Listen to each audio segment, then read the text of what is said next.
Pasok na po ako ng school, ah. Anak, anong nangyari sa'yo? Ba't parang pauwi na itsura mo? Eh, tinapos ko yung research namin. Visit yung mga kagrupo ko, walang inambag. Apakaseryoso mo naman kasi. Wala ba sa New Year's resolution mo yung mag-enjoy? Mag-e-enjoy lang ako pag ako yung top 1 sa klase namin. Sana, sa pagiging fresh, top 1 ka din. Che, alis na nga ako. A few moments later. Eh, tabi tayo ah. Aray, guys, tingnan niyo TikTok, may crystal lang fresh. Wow, pati ba si Crystal ang fresh? Parang hindi siya na-stress nung bakasyon. Ano si Ibe? Epekto ba yung walang jowa? Anong nangyari sa akin?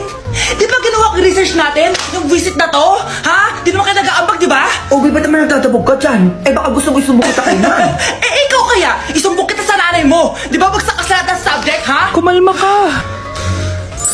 Totoo ba to? Lumalapit sa akin si Crush. Magkakajowa na ako. Hi po. Hello. Salamat pala sa pagpapakopya sa akin ha. Ang taas ng score ko. Wala yun. Basta ikaw. Matalino ka sana kaso ganyan na tsura mo. Iloso po, sumbatero, number 2, mukhang kasino.